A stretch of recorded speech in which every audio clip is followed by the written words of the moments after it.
வணக்கம். நாம் இன்று பார்க்கக்கூடிய வாசிப்பு சாய்பாபாவோட பிளெஸிங்ஸ் அண்ட் மெசேஜஸ் என்னன்னு பார்க்க போறோம்.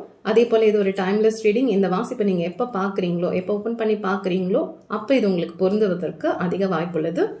இது கலெக்டிவ் ரீடிங் கூட. ஓகேவா? ஸோ பாபா என்ன மெசேஜ் உங்களுக்கு கொடுக்குறாங்க அப்படின்னு நான் படிச்சு சொல்றேன். சரியா? ஃபர்ஸ்ட் வந்திருக்கக்கூடிய மெசேஜ் மாயை. வாழ்க்கையின் உண்மைகளை எதிர்கொள்ளுங்கள். காணல் நீரை பின்தொடராதே, அது ஒரு மாயை அப்படின்னு அப்பா சொல்றாங்க. இந்த மாயைங்கிறது எதை குறிக்கலாம்னா, நம்மளோட மதியை மயக்கக்கூடிய அனைத்து செயல்களும் மாயை தான். இல்லாத ஒரு விஷயத்த இருப்பது போன்ற ஒரு தோற்றம் அளிக்குது பாருங்க, அதுதான் மாயை. இப்ப எப்படி சீதாதேவி அந்த மாயமான துரத்திட்டு போவாங்க, அதுதான் நமக்கு தீங்கு தரக்கூடிய விஷயங்கள் மாயையின் ரூபத்தில் இருக்கும். அது இருந்து விலகி இருங்க அப்படின்னு சொல்றாங்க. ஸோ நீங்க இதை பாக்குறீங்கன்னா உங்க வாழ்க்கையில மாயை போன்று தோற்றம் அளிக்கக்கூடிய விஷயங்கள் என்னன்னு கவனிச்சு அதுல இருந்து வெளியில வர பாருங்க அப்படின்னு அப்பாவோட மெசேஜ் இருக்கு. ஓகே, இது யாருக்கு பொருந்ததோ எடுத்துக்கோங்க. ஓகே, தனித்துவம். அடுத்த அட்டை தனித்துவம். உனது வாழ்க்கை பயணம் மற்றவர்களிடமிருந்து வேறுபட்டு தனித்துவமானதாகும். ஆகையால் அதை மற்றவருடன் ஒப்பிட்டு பார்க்காதே.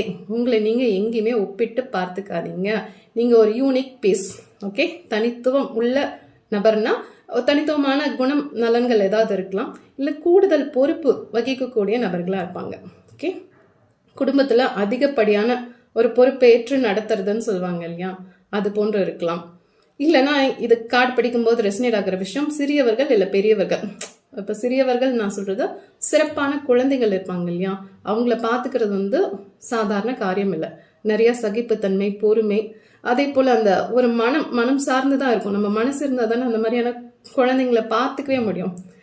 ஒரு மற்றவங்க குழந்தைங்கள்லாம் நல்லா இருக்காங்க, நம்ம குழந்தைக்கு இந்த குறை இருக்கே அப்படின்ற ஒரு வேதனை மனசுக்குள்ள இருந்தாலும் இது நமக்கு கடவுள் கொடுத்த ஒரு பொக்கிஷம். அந்த பொக்கிஷத்தை நம்ம பத்திரமா பார்த்துக்கணும் அப்படின்னு எத்தனையோ பெற்றோர்கள் இருக்காங்கல்ல. ஸோ மற்ற குழந்தைங்கன்னா அது பாட்டுக்கு சாப்பிடும் தூங்கும். இந்த குழந்தை இங்கே அப்படி கிடையாதுல்ல, அவங்கள கண்ணுக்குள்ள வச்சு பார்த்துக்கணும். அது போல கூடுதல் பொறுப்பு, கூடுதல் கவனம். யாரையாவது நீங்க பாத்துக்கிறதா இருந்தீங்கன்னா, அந்த பொறுப்புல இருந்தீங்கன்னா அது கடவுள் உங்களுக்கு கொடுத்த பொறுப்பு. ஸோ நீங்க அதை எவ்வளவு சிறப்பா செய்ய முடியுமோ அவ்வளவு சிறப்பா செய்யுங்க. அதே போலதான் வயது முதிர்ந்த பெரியவர்கள் உடல்நலம் சார்ந்து பாதிக்கப்பட்டிருக்காங்க, அவங்கள பாத்துக்கணும்னாலும் அதுவும் ஒரு கொடுப்பனை தான்.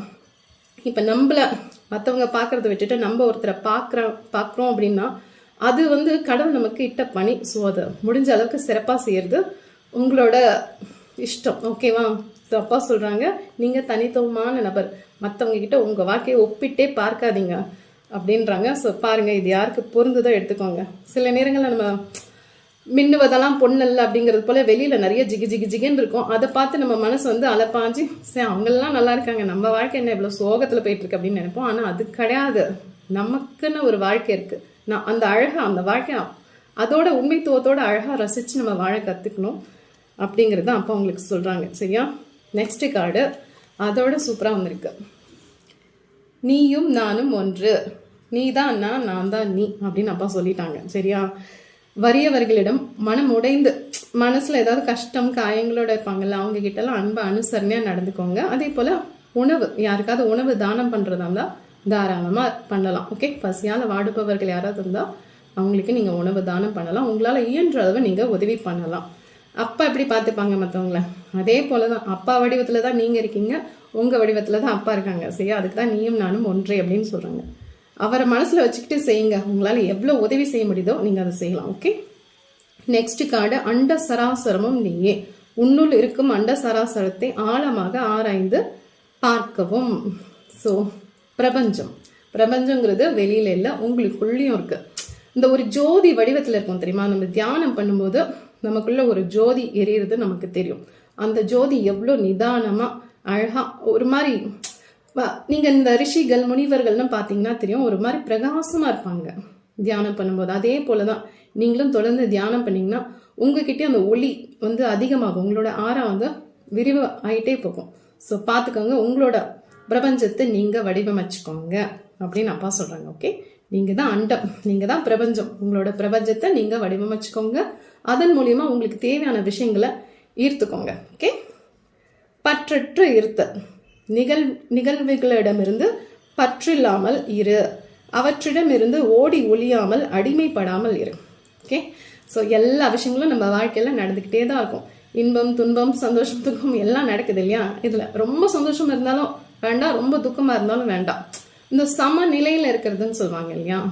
எஸ், அது மாதிரி ஓடி ஒழியாம எப்போதுமே ஒரு நிதானத்தோட நீங்க இருக்கும் பட்சத்துல உங்க மனசு காயப்படவே படாது. மனசு காயப்படலைன்னா புத்தி சரியா வேலை செய்யும். புத்தி சரியா வேலை செஞ்சா எல்லாமே சரியா நடக்கும். ஸோ அப்பா சொல்றது பற்றற்று இருத்தல் பார்த்துக்கோங்க. இதுவும் யாருக்கும் ஒரு அட்வைஸா கொடுத்துட்டு இருக்காங்க.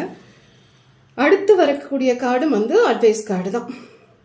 உங்களோட கடந்த காலங்களில் சில தவறுகள் நடந்திருக்கலாம், அது மறுபடியும் நிகழா வண்ணம் பார்த்து கொள்ளுங்க அப்படிங்கிற போல இந்த அட்டை வந்திருக்கு. ஏதோ ஒரு தவறு நடந்திருக்கு முன்னாடி, அந்த தவறு மறுபடியும் நடக்காத மாதிரி பார்த்துக்கோங்க. சில நேரங்களில் அந்த தவறு ரிப்பீட்ன்ற மாதிரி நடந்துட்டு இருக்கலாம். ஆனால் அது வேண்டாம். ஏன்னா நம்மளுக்கு கடந்த காலங்களில் நடந்திருக்கக்கூடிய தவறுகள் நம்ம சில பாடங்களை படிச்சிருப்போம். ஸோ அந்த பாடத்தை எப்போதுமே மறக்கக்கூடாது. அந்த ஒரு அனுபவமாக எடுத்துக்கிட்டு இப்போ ஏதாவது அந்த மாதிரி இருந்தால் அதை குறைச்சிக்கலாம். ஸோ அந்த மாதிரி தவறு மறுபடியும் ரிப்பீட் ஆகாமல் பார்த்துக்கோங்க. காரணம் காரியம்னு இருக்கும் இல்லையா? ஸோ இந்த காரணம் ஏன் நடக்குது, எதனால நடக்குது, யாருக்காக நடக்குது, ஸோ இதை நம்ம எப்படி தவிர்க்கலாம் யோசிங்க. ஒரு விஷயம் உங்கள் வாழ்க்கையில் நடக்குதுன்னா அது உங்களுக்கு சரியா படலைன்னா அது ஏன் அப்படி நடக்குது, எதுக்கு மறுபடியும் உங்கள் வாழ்க்கையில் நடக்கணும், அதற்கான ரீசன் என்ன, அது உங்களால் மட்டும்தான் கண்டுபிடிக்க முடியும். ஏன்னா அது உங்களுக்கு நடக்குது. சரியா? ஸோ நீங்கள் கொஞ்சம் நேரம் உட்காந்து தியானம் பண்ணுங்க, அதற்கான விடை உங்களுக்கு தெரியும். சரியா? சில நேரங்களில் சில மனிதர்கள் தொடர்ச்சி ஏமாந்துக்கிட்டே இருப்பாங்க. அந்த தொடர்ச்சி ஏமாந்துட்டே இருக்காங்கன்னா ஏன் ஏமாறுறாங்க, ஏன் உங்ககிட்ட மட்டும் ஏமாத்துறாங்க, அப்போ உங்ககிட்ட என்ன குறைகள் இருக்கு, இல்லை நீங்கள் எதை சரி பண்ணிக்கிட்டா இதுலேருந்து நீங்கள் தப்பிக்கலாம். ஸோ உட்காந்து தியானம் பண்ணுங்க, அதற்கான விடை உங்களுக்கு தெரியும். உங்களோட உள்ளுணர்வு உங்களுக்கு சொல்லும். ஸோ புரிஞ்சுக்கோங்க. ஓகே? இல்லைன்னா சாய்பாபா கிட்ட கொஞ்சம் நேரம் மெடிடேஷன் பண்ணி கேளுங்க, கண்டிப்பாக அவர் ஆன்சர் பண்ணுவாங்க. ஓகே? கற்றல் வாழ்க்கை ஒரு கல்வி கூடம், அதில் நன்கு கற்றறிந்து மேன்மை அடைவோம். எந்த வயது உடைய நபர்களாக இருந்தாலும் சரி, சின்னவங்களா இருந்தாலும் சரி, பெரியவங்களா இருந்தாலும் சரி, படிச்சுட்டே இருங்க, புது புது விஷயத்த கற்றுக்கிட்டே இருங்க. உங்கள் வாழ்க்கையில் நெக்ஸ்ட் மேன்மை நிலையை அடைஞ்சு போய்கிட்டே இருங்க. எங்கேயுமே சோர்ந்து போகாதீங்க, புதுப்பிச்சுக்கிட்டே இருங்க, அப்டேட் பண்ணிக்கோங்க உங்களை அப்படின்னு அப்பா சொல்கிறாங்க. சரியா?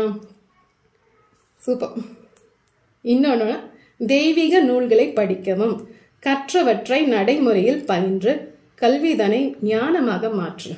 நீ கற்றுக்கிட்டதை ஞானமாக மாற்றி அந்த ஞானத்தின் மூலியமாக மற்றவங்களுக்கு ஒளி கொடு அப்படின்னு அப்பா சொல்கிறாங்க. ஸோ அதில் வந்திருக்கக்கூடிய விஷயங்கள்லாம் எத்தனை பேருக்கு பொருந்ததுன்னு பாருங்கள். பொருந்துறவங்க எடுத்துக்கோங்க, பொருந்தாதவங்க தவிர்த்துருங்க. ஓகேவா?